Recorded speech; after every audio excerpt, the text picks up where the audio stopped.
When opportunity knocks, it rarely looks like a golden door. Sometimes, it looks like a failing product, a struggling inventor, and a recipe nobody wants.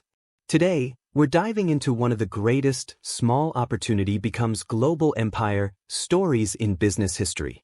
This is the story of Asa Candler, the man who didn't invent Coca-Cola, but turned it into one of the most powerful brands on earth. In the late 1880s, Coca-Cola wasn't a brand. It wasn't a company. It wasn't even a success. It was a local soda fountain drink created by Atlanta pharmacist John Pemberton. He sold about 9 glasses a day. Pemberton was sick, broke, and selling off pieces of the formula just to survive.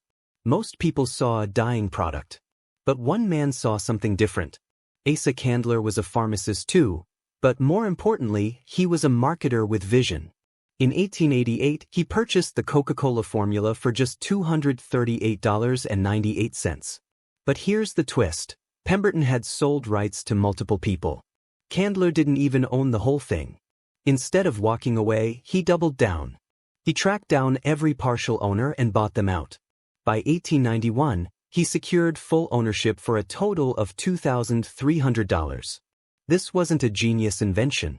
It wasn't a breakthrough discovery. It was simply a man recognizing a small opportunity and grabbing it with both hands. Candler didn't change the formula. He changed the strategy. He launched one of the earliest mass marketing campaigns in American history: free drink coupons, branded merchandise, massive newspaper ads, signs, calendars, and posters everywhere. In 1892, he officially founded the Coca-Cola Company with $100,000 in capital. By 1893, he registered the Coca-Cola trademark. And by the early 1900s, Coca-Cola was being served in every major U.S. city. Candler didn't invent Coke. He invented the Coke brand. Now let's fast forward to today, because the scale of what Candler started is staggering. According to Coca-Cola's most recent business reports, the company generated over $47 billion in revenue in 2024. Net income reached more than $10 billion. In the fourth quarter alone, net revenues grew 6%, and organic revenues grew 14%.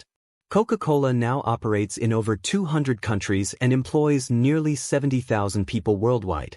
Its brand value exceeds $98 billion, making it one of the most recognized brands on earth. And the company owns a massive portfolio of beverages, including Sprite, Fanta, Dasani, Minute Maid, Fairlife, and Costa Coffee. From a failing soda fountain drink to a global empire worth tens of billions. All because one man answered the knock. But here's the part most people miss. Asa Candler didn't stumble into success. He trained himself to see opportunity differently. He didn't look for perfect ideas. He looked for imperfect ones with potential. He didn't wait for clarity. He created clarity through action. And he didn't try to be the inventor. He focused on being the builder, the person who could take something small and scale it.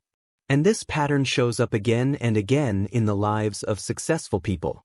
Take Ray Kroc, for example. He wasn't a chef. He wasn't a restaurant owner.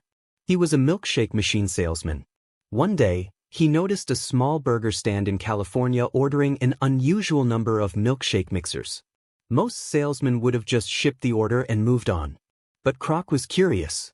He visited the restaurant, run by the McDonald brothers, and saw a system so efficient it could change the entire fast food industry. He didn't invent the restaurant. He didn't create the recipes. He simply recognized an opportunity and ran with it. Today, McDonald's serves millions of customers every day around the world. These stories remind us that opportunity rarely arrives fully formed. It shows up disguised as something ordinary, something small, something easy to overlook. And that's why so many people miss it. So how do we spot opportunity in our own lives? First, pay attention to what others ignore.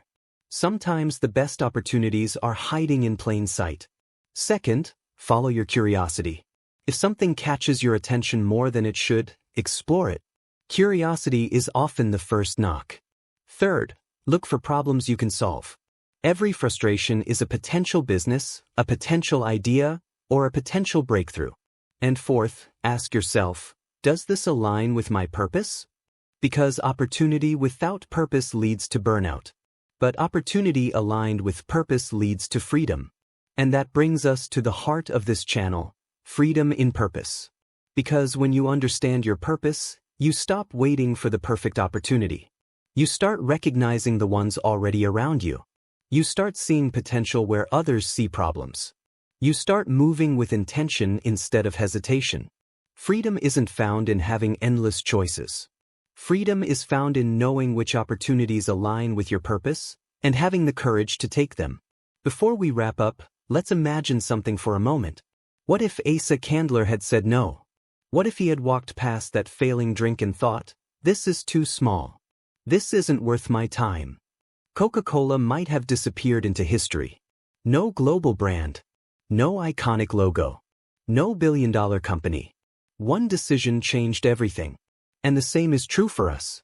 One decision, one yes, can change the entire direction of your life.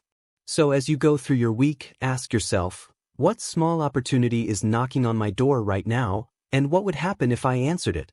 If you enjoyed this story and want more real-life examples of people who turned small chances into massive success, make sure to like, subscribe, and join us here at Freedom in Purpose, where we explore the mindset, stories, and strategies that help you live with intention.